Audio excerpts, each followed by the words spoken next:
Bendera hitam bajak laut bergambar tengkorak Jolly Roger bertopi jerami khas tokoh utama serial anime One Piece jelang peringatan Hari Kemerdekaan RI menuai polemik. Bendera One Piece warawiri di ruang publik, menjelma jadi protes sosial di jalan raya hingga jagat maya. Warga bilang ini bentuk ekspresi. Idenya masyarakat kita coba ungkapkan di sini. Mereka kepingin ada gambar One Piece, ya kita gambar. Jadi tidak ada pikiran apa-apa. Tapi ini menjadi wilayah yang sedang digandrungi masyarakat. Bendera bajak laut juga dikibarkan para sopir truk di Pelabuhan Ketapang, Banyuwangi, Jawa Timur. Sopir truk frustasi, tertahan berhari-hari dalam antrean panjang menuju penyeberangan ke Bali. Menurut saya ini protes dari rakyat, karena saya rasa sih untuk sila kelima sudah tidak ada bagi rakyat kecil. Sumber kemacetan ini ya cukup melelahkan. Soalnya di sini juga berapa hari biaya juga membengkak. Di Sragen, Jawa Tengah, gambar mural One Piece di Jalan Kampung Dukuh Dayu, Sragen dihapus, bahkan disaksikan aparat dalam sebuah video yang beredar. Bupati Sragen menyebut bentuk ekspresi tak boleh mengganggu fasilitas publik. Itu hanya bagian dari ekspresi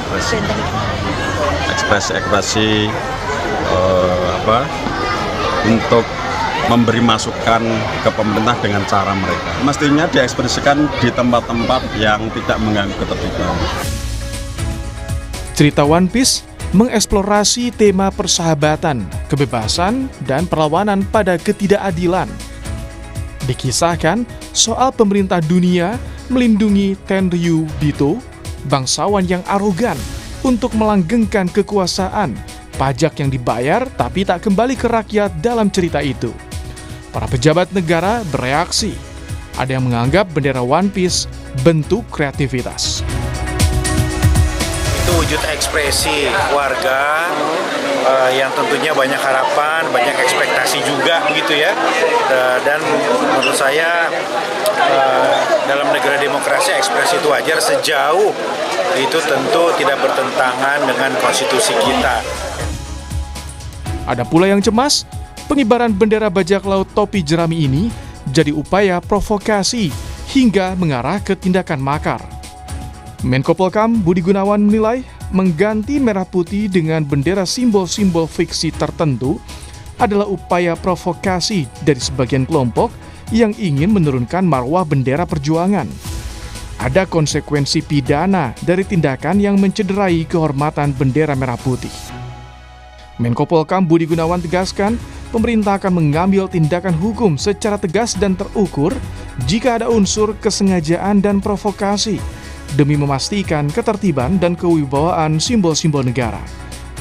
Sementara itu, Wakil Ketua DPR Sufmi Dasko Ahmad menyatakan tak mempersoalkan soal bendera One Piece.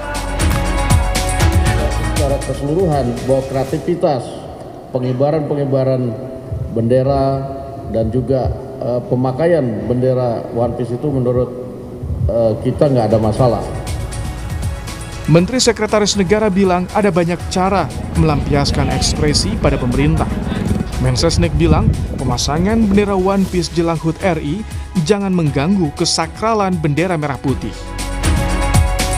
Kalau berkenaan dengan kreativitas dari kawan-kawan komunitas-komunitas, tentu itu sebagai sebuah kebebasan berekspresi dan tidak ada masalah. Tapi tolonglah, ini jangan dimanfaatkan ya, untuk hal-hal yang mengganggu kesakralan. Misalnya kemudian memanfaatkan kreativitas tersebut ya, untuk menghimbau ya, supaya mengibarkan bendera-bendera selain bendera merah putih. Kan itu yang tidak benar gitu. Namun pemerintah mengapresiasi ekspresi kreativitas selama tidak melanggar batas dan mencederai simbol negara. Tim Liputan, Kompas TV.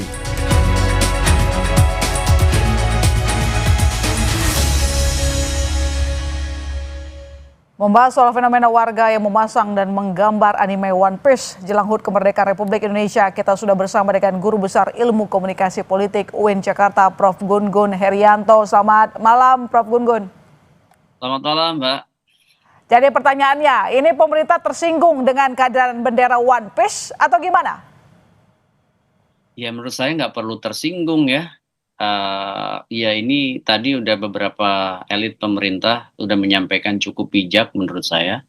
Ini adalah bagian dari ekspresi simbolik atau dalam bahasa akademik itu disebut sebagai isyarat simbolik, meminjam istilah Ernest Borman ya dalam symbolic convergence.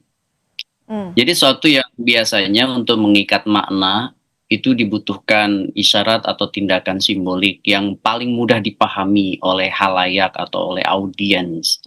Makanya pop culture itu seringkali menjadi basis untuk ekspresi simbolik. Awalnya bisa aja fandom culture gitu ya, tapi kemudian di banyak sejarah perubahan sosial, terutama politik, itu banyak yang kemudian memanfaatkan pop culture ini pada akhirnya untuk social movement, gerakan sosial gitu. Contoh misalnya Thailand, itu kan pada saat terjadi kudeta militer itu salam Hunger Game itu kemudian dipakai sebagai simbol perlawanan terhadap militer yang melakukan kudeta. Kemudian misalnya kata-kata Konoha, ya kan Wakanda, ini kan semua dari pop culture ya. Iya, pop culture sudah biasa kita gunakan ketika adanya rasa mengekspresikan kekecewaan misalnya kan, atau menyampaikan koreksi. Tapi dari munculnya bendera One Piece, ada beberapa yang tampaknya cukup alergi nggak menurut Anda dengan pop culture yang disampaikan dalam berekspresi? Ya memang ada pernyataan yang menurut saya masuk kategori jumping conclusion gitu ya. Terlalu melompat penyimpulannya dengan misalnya menyimpulkan ini ada tendensi makar, kemudian ada tendensi misalnya merusak marwah begitu ya, kehormatan bendera merah putih. Ini menurut saya terlalu jumping conclusion lah. Ya, menurut Anda kenapa ada beberapa orang yang tampaknya begitu alergi atau gampang tersinggung ketika adanya kritik disampaikan melalui pop culture seperti One Piece? Ya, karena mungkin tidak melihat secara komprehensif ya, tidak melihat dari banyak variabel, terutama berbasis bukti atau evidence base. Jadi begini, kalau kita lihat misalnya beberapa teman yang melakukan riset digital terkait dengan perkembangan One Piece ini kan awalnya sangat organik begitu ya, terjadi di para netizen, kemudian sebagai bentuk kreativitas, sebagai bentuk ekspresi, dan dalam banyak hal masih bisa ditolerir karena tidak ada narasi yang mengarah ke makar, tidak ada narasi juga yang mengarah pada delegitimasi dari pemerintah. Ya, baik, berarti menurut Prof. Gun-Gun ini tidak ada unsur provokasi, tetapi murni dari mengekspresikan diri? Iya. Saya bilang ini organik ya, dan apakah ke depan ada free rider ya, ini harus dilihat dengan cermat oleh pemerintah. Lebih dalam lagi begitu ya. Tapi sebelum saya lanjutkan lagi pertanyaan kepada Prof. Gun-Gun, kita simak dulu pernyataan perwakilan One Piece Indonesia soal makna di balik bendera Jolly Roger. Saya malah menyayangkan kepada orang yang belum paham cerita One Piece ini dan menyebut ini sebagai makar, bahwa One Piece ini itu dilambangkan sebagai harapan. Itu mempunyai nilai positif. Bendera ini sendiri bukan merupakan sebuah bendera tandingan, menurut kami ya. Lebih kepada bentuk berekspresi.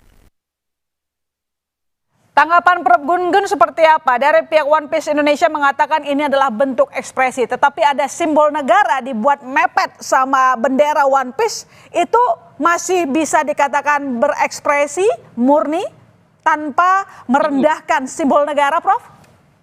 Iya, kan simbol negara masih berada di posisi atas ya kan?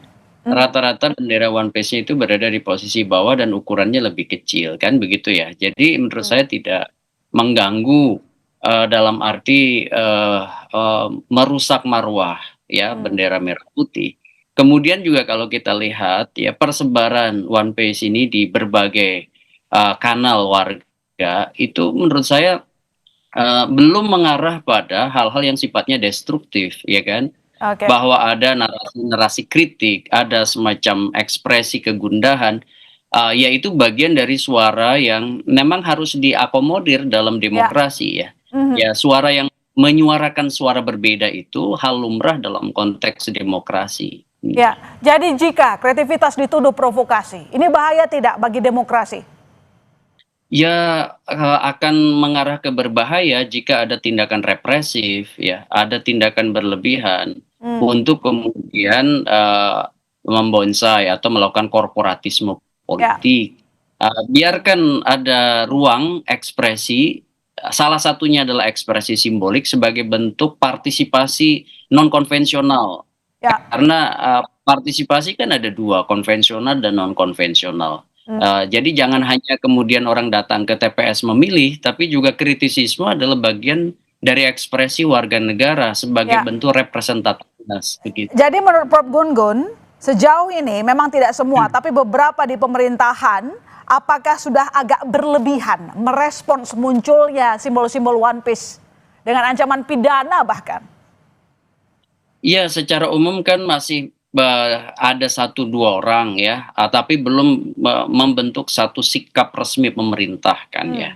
Tetapi kalau misalnya itu nanti sampai membentuk sikap resmi pemerintah, apalagi ada tindakan untuk kemudian menarik sesuatu yang sifatnya kreatif dan tidak bertendensi makar, tapi kemudian dihukum misalnya, nah itu baru kemudian tentu akan merugikan pemerintah dalam konteks ini pemerintahan Pak Prabowo. Tapi sampai hari ini kan Pak Prabowo sendiri bahkan tadi Mensesnek kan bilang tidak ada masalah, bahkan juga Wamendagri bilang tidak ada masalah gitu. Jadi sejauh ini sikap pemerintah harusnya slow saja begitu ya Prof ya, singkat saja? Persis, ya harus responsif dan bijak karena ini adalah dunia yang berubah, tidak hanya semata-mata menekankan pada otoritas, tapi pada komunikasi yang bersifat resiprokal gitu. Iya, sama-sama saling mengerti, sama-sama saling menghargai. Terima kasih Prof telah bergabung di Kompas Malam. Selamat malam, sehat-sehat selalu. Ya, saat.